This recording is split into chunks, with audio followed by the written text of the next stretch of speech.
Hey everybody, welcome back to another of Vendal's Weekly Arcade Quest Tutorials. So first off, I want to apologize for not getting out a video last week. It's the first time that I've missed a week in a good while. Had a lot going on this last week and even still have a lot going on now. As I've said before, I won't dwell too long on this, but just I'm sorry that I was not able to play the game. I literally had no time to get on the game last week because of the things that were going on. And I missed out on a quest that apparently was actually decently easy from some of the random stuff that I read online last week that probably would have been fun to make a video for. But anyways, so up this week, we have a quest that's pretty much all just one-on-one fights with a variety of decently strong level 3 bots with a few modifiers that make the certain matchups interesting. Let's talk about character choice and discuss what's going to be necessary to get your way through this quest easily. There are 2 exploitable stages where you can clear things quickly by ledging opponents. But for the most part, you are going to have to fight fair for the duration of this quest.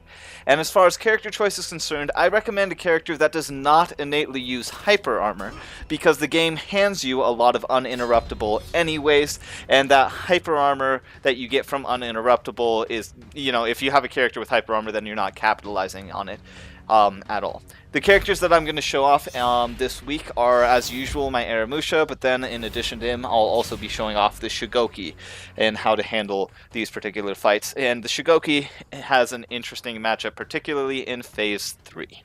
With that being said, let's go ahead and get into it. Alright, so this first phase is Paragon of Might, and you're set up just against a level 3 AI Warden who has unblockables and a little bit of extra health, making it so you have to just outlast him that little bit longer.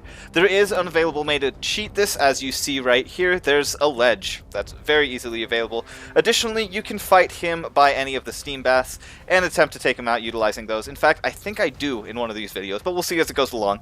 But generally speaking, what makes this hard is just if the Warden has everything unblockable, it's hard to know what to do. Additionally, fighting this Warden is tough because he will pretty much parry any second hit from any combo you put out. I don't know what it is about the AI for the level 3 Warden, because other level 3 bots do not always guaranteed parry the second hit in any combo, but he does. It doesn't matter whether that second hit is a deadly feint, it doesn't matter whether that deadly feint comes from an opposite direction, comes from the direction of his guard or not. It seems like he will always parry the second hit. So just that's something to be aware of. You see it occur right there. Do not throw out 2 hits in a row, at least as the Aramusha matchup against him, because if you do, that's how it goes. He's going to parry you and turn things around.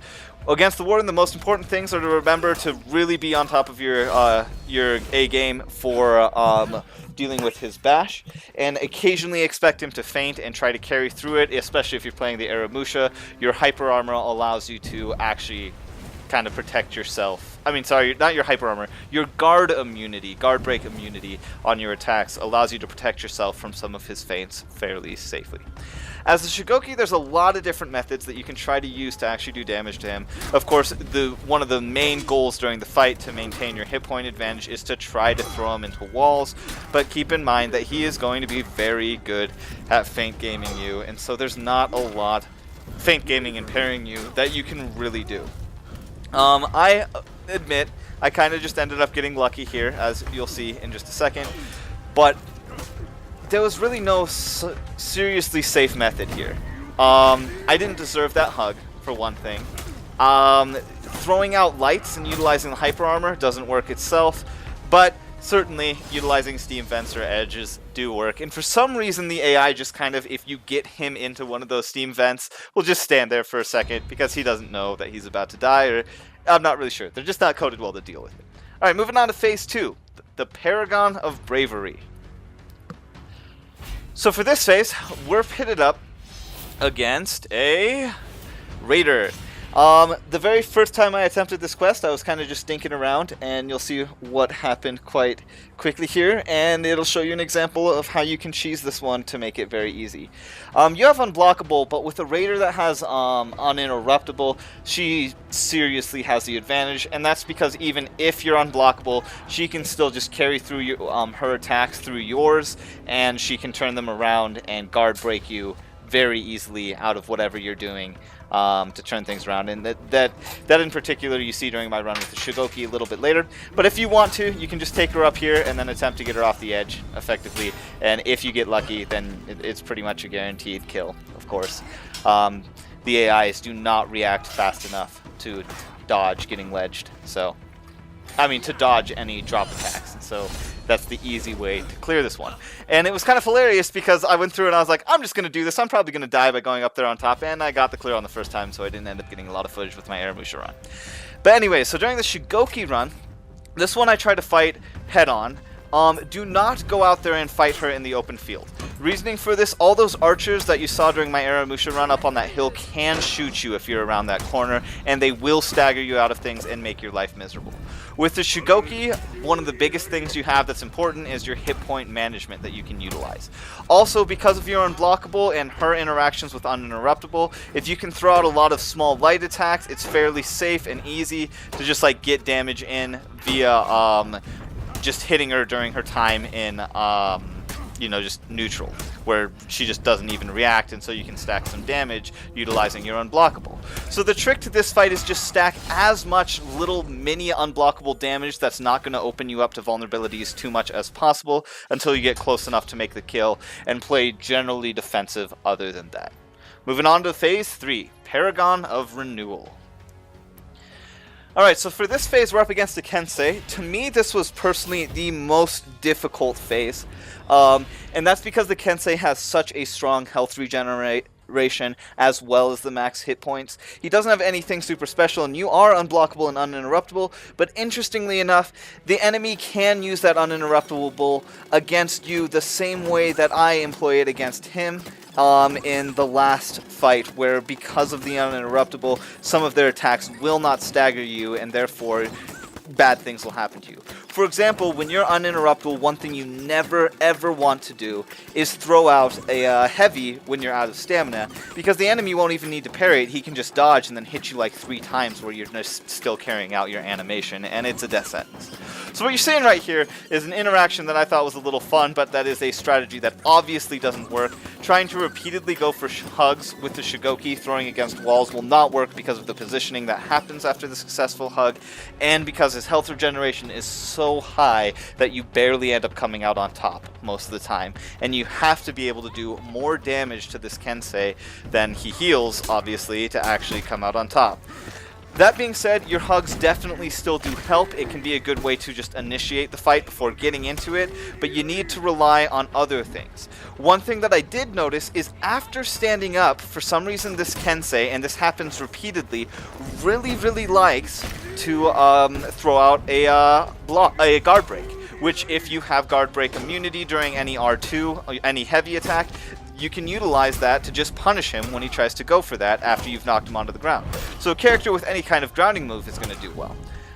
Additionally, as you see here, getting into the corner does really help, and he'll have a hard time reacting if you do that. I did this during a subsequent run that I didn't record with the Aramusha as well, and it did work just fine during that portion.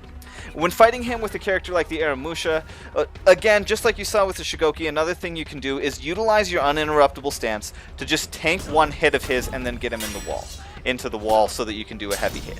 The problem with doing this, though, is the regeneration and his hit points combined just results in him having such an E-hit-P value that even repeatedly trying to throw him into the wall like that, if you're taking some damage just even half the time, you're not going to come out on top because you don't have enough health to sustain your way through it.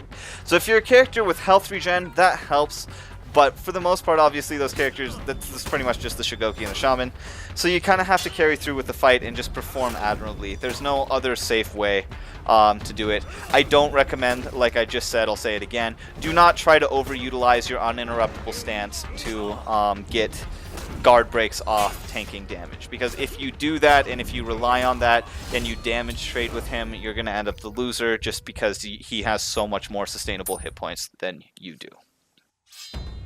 So this final fight, the Wu Lin Sovereigns, I don't have a lot of good footage for this fight because I beat it really easily all the times I attempted it, and I apologize for that if it ends up really difficult, but we're going to spend some time to break up what's happening in the fight, some strategies for it, and how to make it pretty easy.